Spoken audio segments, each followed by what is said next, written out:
जो भारतीय जनता पार्टी का कार्यकाल रहा है कन्नौज में, कन्नौज के विकास को रोका है। जो कभी अपने सुगंध के लिए शहर जाना जाता था, वो सांसद की करतूतों की वजह से जाना जा रहा है। जो सुगंध का शहर है, समय समय पर सांसद जी के करतूत, जिसमें कभी पुलिस को ठोकना, कभी थाने में जाकर के अपराधियों को छुड़ा देना और पुलिस तमाशा देखती रही।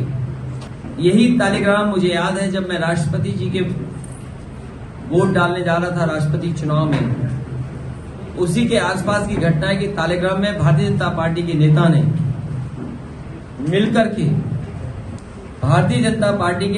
मिलकर के और कुछ पैसे देकर के दंगा कराने की कोशिश की थी। पुलिस ने उस समय मुस्तैदी से काम किया और उसका परिणाम यह हुआ कि भारतीय जनता पार्टी के कार्यकर्ताओं को जेल जाना पड़ा। अभी कुछ दिन पहले लोधी समाज को अपमानित किया गया। बोले समाज को तो हम पैसा देके खरीद लेते हैं। ये भारतीय जनता पार्टी का चरित्र है। सोचिए, भगवान बुद्ध की मूर्ति लग गई थी, उस मूर्ति को हटा दिया गया। वीरांगना अवंतीबाई, लोधी समाज की प्रेरणा देने वाली, जिन्होंने अपना जीवन लगा दिया संघर्षों में, उनकी प्रतिमा लग गई थी, उसको प्रतिमा को हटवा दिया। ये केवल वोट के लिए राजनीति करते हैं। किसी व्यक्ति को, किसी महापुरुष को, किसी भगवान को ये सम्मान नहीं दे सकते। और कन्नौज का विकास इन्होंने रोक दिया है। अगर इन्होंने कन्नौज का विकास रोका है तो कन्नौज की जनता इन्हें लोकसभा में जाने के लिए रोक देगी। इस बार चुनाव चंदा वसूलियों के खिलाफ होने जा रहा है। ईडी, सीबीआई, इनकम टैक्स के दबाव बनाकर के जो चंदा वसूला है, उसके खिलाफ मतदान होने जा रहा है। जिस तरीके से दिल्ली के मुख्यमंत्री केजरीवाल, झारखंड के मुख्यमंत्री हेमंत सोरेन, उन्हें झूठा फंसाया गया है, जिस तरीके से मोहम्मद आजम खान साहब और उनके परिवार को झूठा फंसाया गया, जिस तरीके से विधायक इरफान को झूठा फंसाया गया, इसके खिलाफ मतदान होने जा रहा है। और जिस तरीके से गाड़ी पलटा करके इनकाउंटर दिखाने का काम किया, उसके खिलाफ मतदान होने जा रहा है। जिस तरीके से जेल में हत्याएं हो रही हैं, जिस तरीके से थानों में पीट करके हत्याएं हो रही हैं, जिस तरीके से इलाज न मिलने पर अस्पतालों में जान जा रही है, उन सब का हिसाब किताब जनता लेगी। ये शहर, ये लोकसभा वो क्षेत्र है जहां एक नौजवान ने अपनी डिग्री जला दी और कहा कि उस डिग्री से क्या फायदा जो नौकरी हमें न दिला सके।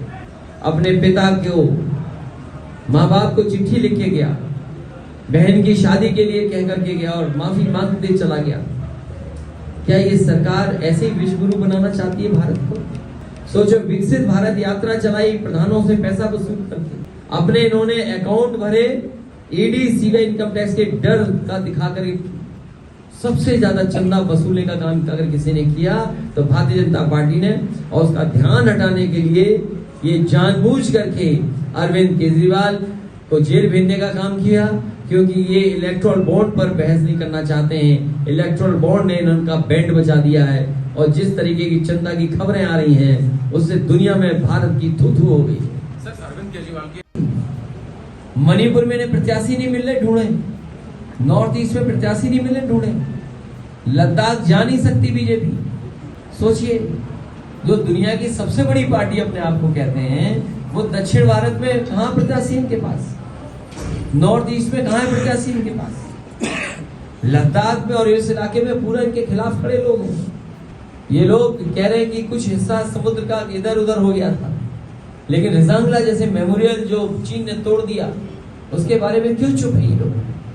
क्या चीन से घबराती है भारतीय जनता पार्टी? अघोषित मुख्यमंत्री हेमंत सोरेन जी की वाइफ हो गई हैं। केजरीवाल जी की वाइफ को भी उन्होंने अघोषित मुख्यमंत्री बता दिया। और क्या ये कैसा लोकतंत्र है? वो केजरीवाल के ऊपर अटैक करते हैं कि अगर उनकी वाइफ इन सब मैटर में इन्वॉल्व हो रही है। लोकतंत्र में सवाल ये है कि आप झूठे मुकदमे लगा रहे हैं। चंदा वसूली के लिए आपने ईडी, सीबीआई, इनकम टैक्स को आगे किया, बड़ी बड़ी कंपनियों से आपने पैसा वसूला है।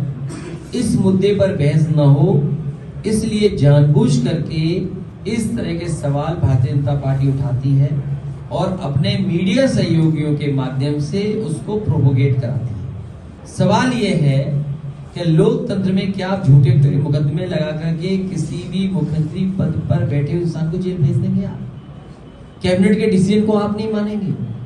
अगर आज आप कैबिनेट के डिसीजन को नहीं मान रहे, कल आपके भी कैबिनेट डिसीजन को कोई नहीं मानेगा। और फिर आज अगर मुख्यमंत्री जेल जा रहे हैं तो कोई मुख्यमंत्री क्यों बनना चाहेगा? वो तो एसओ बनना चाहेगा, नौकरी पाएगा, एसओ की अच्छी नौकरी है कि हमें मुख्यमंत्री जेल भेजने को मिल जाएंगे।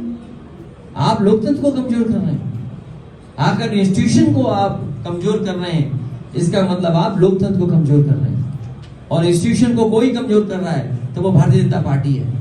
क्या इस पर बहस नहीं होनी चाहिए कि आपने उद्योगपतियों से 1,000 करोड़ रुपए लिए, आपने 500 करोड़ रुपए लिए, 400 करोड़ रुपए लिए, आपने वैक्सीन की कंपनी को नहीं छोड़ा, आपने जिसको ईडी सीबीआई इनकम टैक्स को दबाव बनाया, दूसरे दिन पैसा ले लिया। एक ही व्यक्ति अगर आपको इलेक्टोरल बॉन्ड से दे रहा है, वो जायज पैसा है। सोचिए आप, कभी कल्पना करो केस क्या है। एक ही आदमी सब जगह पैसा पहुंचा रहा है। इलेक्टोरल बॉन्ड से अगर बीजेपी को 50, 55, 60 करोड़ रुपए दे रहा है तो वो सही पैसा है। इसीलिए मैंने कहा था, अगर आपको याद हो अपनी पुरानी रिकॉर्डिंग निकालना, रुपया काला सफेद नहीं होता है, हमारा आपका लेन देन काला सफेद होता है। बीजेपी के लोगों ने कहा रुपया काला सफेद है, और आज सुप्रीम कोर्ट या कोर्ट की जज ने कहा कि सबसे बड़ा स्कैंडल अगर कुछ कोई हुआ है तो वो नोटबंदी हुई है, जिसमें काले धन को व्हाइट मनी कर दिया गया। और यही बात तो हम लोग कहते थे, याद कीजिए, कि दुनिया का सबसे बड़ा भ्रष्टाचार अगर कुछ हुआ है तो वो नोटबंदी हुई है। तो ये नोटबंदी जैसी बातों को छिपाने के लिए, जीएसटी से जो उत्पीड़न उसको छिपाने के लिए, अपनी नाकामी छिपाने के लिए, नौकरी रोजगार नहीं दे पा रही सरकार उसको छिपाने के लिए मुख्यमंत्री को जेल भेजना और अपने सहयोगी मीडिया के माध्यम से इस तरह की बातों को पूछना और प्रोपोगेट करना। आज सवाल उत्तर प्रदेश में माफिया का है कि नहीं है, लेकिन उससे बड़ा सवाल है कि इस उत्तर प्रदेश की हर परीक्षा लीक हुई है, नौजवानों के भविष्य से खिलवाड़ हुई है। और सोचो, यहाँ का ब्रजेश पाल, उसने आत्महत्या कर ली हो डिग्री जला करके, नौकरी नहीं दे पा रही सरकार।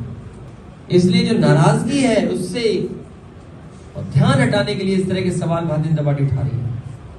आपको ये खबर कैसी लगी है उस पर अपनी राय कमेंट बॉक्स में जाकर जरूर दें। अभी तक हमारे चैनल को आपने सब्सक्राइब ना किया हो तो सब्सक्राइब बटन पर क्लिक करें, बेल आइकन को प्रेस करें, जिससे कि हमारी पढ़ने वाली प्रत्येक खबर का नया नोटिफिकेशन सबसे पहले आपको प्राप्त हो।